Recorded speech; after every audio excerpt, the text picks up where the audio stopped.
श्री सरस्वत्यै नमः। श्री गुरुचरणकमलेभ्यो नमः। श्री गुरुसाई नमः। देखिए नारद जी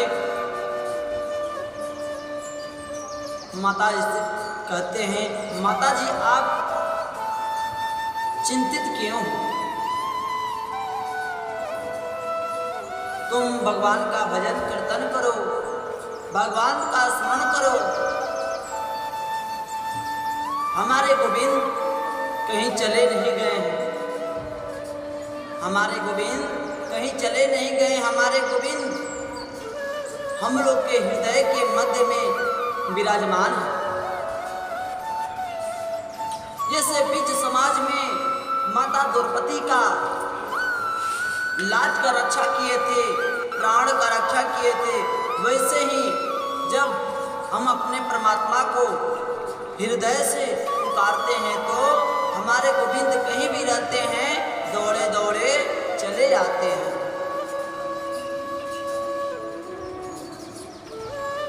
नारद जी जब तक आप ज्ञान वैराग को लेकर वेद का पाठ प्रारंभ, जब तक वेद वेदांत का पाठ चलता था तब तक ज्ञान और वैराग ठीक रहते हैं। जैसे ही वेद वेदांत का पाठ समाप्त हो जाता वैसे समझ दोनों लोग मूर्छित पड़ जाते। जितना नारद जी के पास चूरन चटनियाँ था, नारद जी ने पूरी चटा दी। अब नारद जी ने विचार करने लगे, सोचने लगे, अब मेरे पास तो कुछ नहीं बचा है, अब मैं क्या करूं? अभी विचार ही कर रहे थे तब तक आकाशवाणी हुई। आकाशवाणी ने कहा, हे महाराज आप सत्कर्म का खोज करिए, आप सत्कर्म का खोज करिए। नारद जी ने पूछे, सत्कर्म है क्या? आकाशवाणी ने कहा, महाराज आपको कोई महापुरुष महात्मा आपको बताएगा सत्कर्म है क्या। इतना ही बात करके आकाशवाणी ने अंतर्ध्यान किया। अब नारद जी ने सत्कर्म के खोज में निकल पड़े और नारद जी सत्कर्म के खोज में निकल पड़े और लोग जाकर पूछने लगे महात्माओं से, आप लोग मुझे कृपा करके समझाइए और बताइए सत्कर्म है क्या। नारद जी तो कोई छोटा मोटा महात्मा तो है नहीं, महान पुरुष महात्मा है। जैसे साधु महात्मा देखते थे, कुछ लोग छुप जाते थे, कुछ लोग मौन हो जाते थे, लेकिन नारद जी का समूल उत्तर नहीं मिला। नारद जी का समूल उत्तर नहीं मिला। अब नारद जी चलते चलते चलते बद्रीनारायण पहुंचे।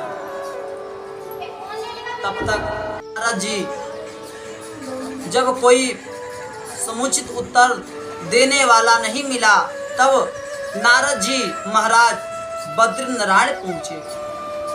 वहां सनकादियों से मुलाकात हुआ, भेंट हुआ। नारद जी ने चरणों का बंधन करने लगे, साष्टांग प्रणाम किए और कहे, महाराज मैं आपके पास बहुत आसरा लगाकर आया हूँ, आप मुझे कृपा करके बताइए सत्कर्म है क्या।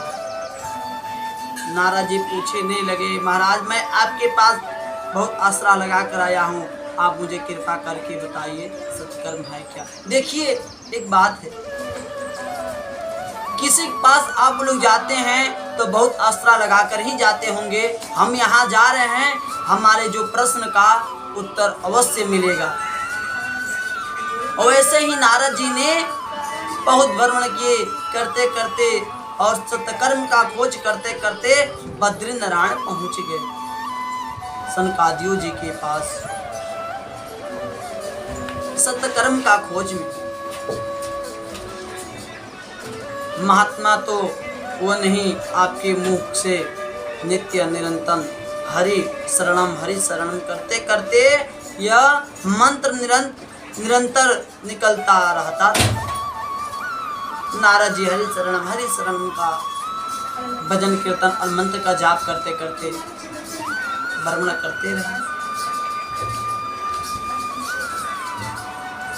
तब नारद जी सनकादियों ने कहा, महाराज आप इतना छोटा से बात में चिंतित क्यों हैं? अरे सत्यकर्म और कुछ नहीं है, सत्यकर्म श्रीमद् भागवत कथा ही है। लेकिन नारद जी ने कहे, महाराज मुझे समझ में नहीं आया, मुझे विस्तार से बताइए सत्यकर्म है क्या? नारद जी ने कहे, मुझे समझ में नहीं आया, मुझे विस्तार से बताइए सत्यकर्म है क्या? सनकादियों जी ने कहे, जो चीज जो पूरी घी में बन सकता है वो दूध में नहीं, जो फल में मिठास हो सकता है वो वृक्ष में नहीं, और जो मिठाई शक्कर से बन सकती है वो गन्ने के रस से नहीं। वही श्रीमद् भागवत कथा है। जो काम श्रीमद् भागवत से हो सकता है वो वेद वेदांत गीता से नहीं हो सकता है। नारद जी ने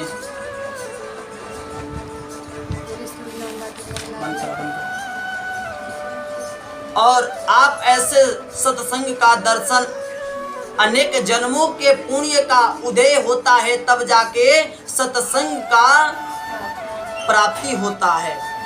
महाराज कृपा करके आप बताइए, ज्ञान वैराग के मूर्छित कैसे दूर हो सकता है?